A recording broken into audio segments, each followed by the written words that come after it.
I had a pretty Where's Omni-Man? Diesel! I need you, Diesel!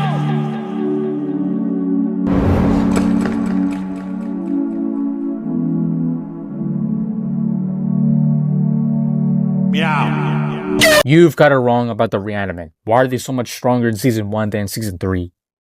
A lot of people have been throwing around ideas, theories, but there's one idea, one that I and many others believe, that hasn't really been talked about much.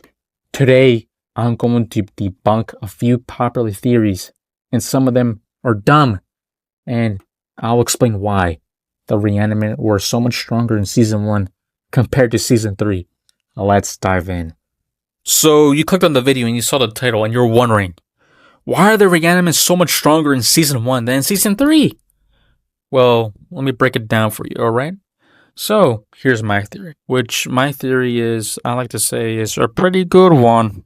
Better than others. Okay, let me just get it out of the way and just tell you right away, okay? So, in Season 1, the Reanimen were significantly stronger because they were fighting alongside Omni-Man.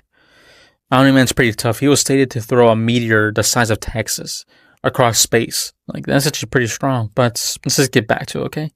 So, you can see the Reanimen actually hurting him. And even biting him and putting him in chokeholds. And I'm pretty sure one of the Reanimen jumped on his back, grabbed his cape, and started, like, putting it around his head. Like, things were getting serious. But in Season 3, when Mark, or Invincible, was fighting them, he's just tearing through them effortlessly, and he's like cutting through them like butter. He was just like punching them, and they weren't even doing anything to him. Like, they were so much weaker. You can tell. Which doesn't make any sense because these Reanimen were fighting with Omni-Man. And I'm pretty sure Omni-Man's stronger than Mark. So what changed? The real reason why the Reanimen were so much stronger in Season 1 than Season 3 is that the Reanimen were made from living flesh. In Season 3, however, they were made from corpses, which is literal dead bodies. And that makes a big difference, because living tissue is naturally stronger and more resilient, while corpses are decaying and much weaker. You can actually see the difference during Mark's fight in Season 3. When he punches one of the Reanimen, instead of bright red blood, it's brown and it's like nasty looking. Exactly what you expect from something dead and rotten. You can also tell by the skin of the Reanimen, because, the Reanimen are basically humans but enhanced. Just by looking at their bodies, you can see it's not like healthy. Like it's like not bright. It's not like, how do I put this? Like it's darker. It looks like a corpse. And you can also tell by the teeth and by the gums. It just looks way different compared to Season 1.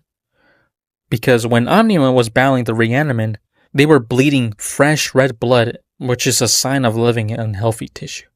And just look at their skin. Their skin is like, like not dark. And look at their gums and the insides of their cheek. It's like redder and just looks more like living. So in short, living flesh is far stronger than dead flesh. And that's the real reason why the Reanimen were way tougher in Season 1 compared to Season 3. The signs are there. Look. Let me put an image over there. Season 1, Season 3, dark brown skin, which is like a sign of rotten flesh. And then look at Season 1, bright, healthy skin. And look at their difference of bloods. One's brown, one's like looks like normal blood, healthy blood.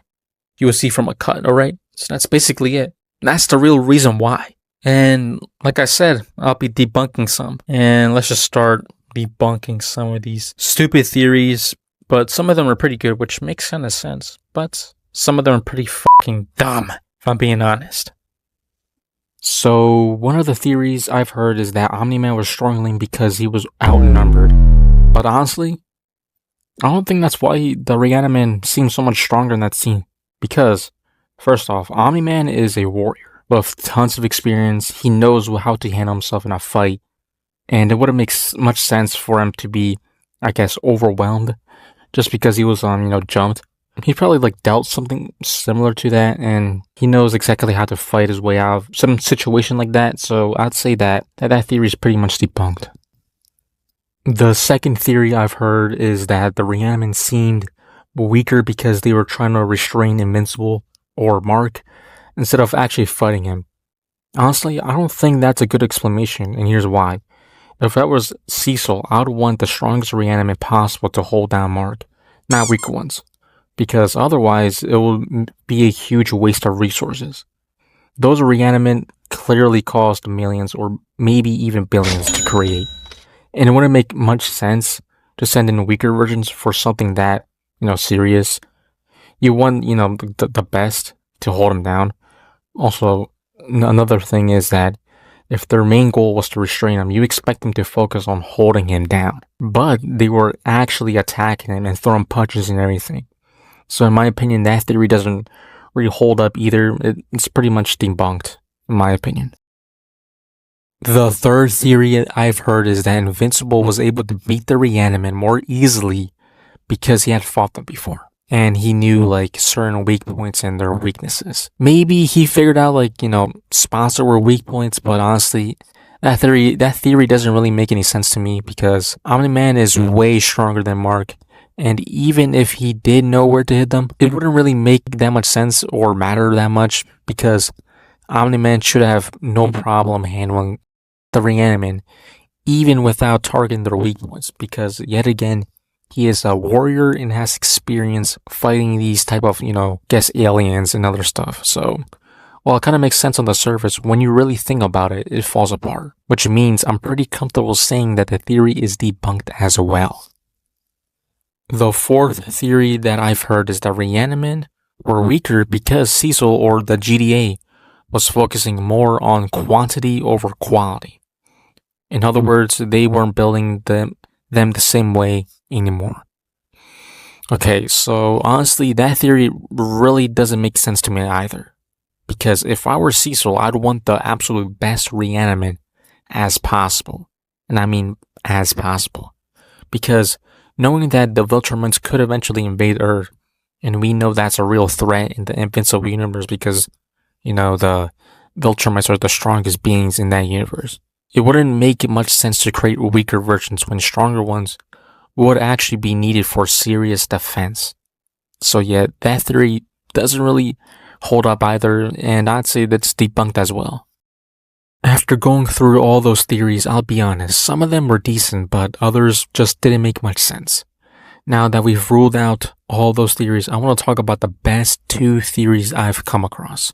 The first is that Invincible was stronger because he was running on adrenaline. The second theory is that the difference is simply due to inconsistent writing. Starting with the adrenaline theory, it actually makes a lot of sense. Adrenaline can give Invincible a serious edge during fights, allowing him to push past his normal limits. Something we've seen a few times in the series, and honestly, it fits because the other Viltrumites don't really rely on adrenaline the way Mark does because they don't have it. However, at the same time, I don't think adrenaline alone explains everything.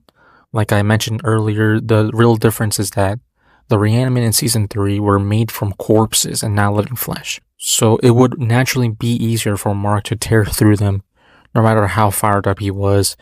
That being said, his rage and adrenaline could have definitely given him a boost during those scenes because he was really mad, and that probably made it even more powerful, but still, it doesn't really make sense to me. But it kind of does at the same time. Now onto the inconsistent writing theory. Personally, I noticed not that much inconsistency in the Invincible show. Everything usually seems pretty tightly written, but still, it could always be a possibility, and it could explain some of the differences we've seen in the seasons. At the end of the day, though, I stand by my theory. Mark was able to defeat the Reanimen so easily in Season 3 because they were made from dead flesh and not living tissue like in Season 1. And that pretty much wraps up, everything. Those were the best theories out there, unlike the other ones. Like I said, they're pretty decent, but whatever. I guess I will end the video right here. If you guys like these type of videos, I could make more, but I feel like I'll still do more commentary type of things. Maybe videos like this, but it's whatever. Hope you guys have a nice day, and I'll see you in the next one. Make sure to subscribe. Alright?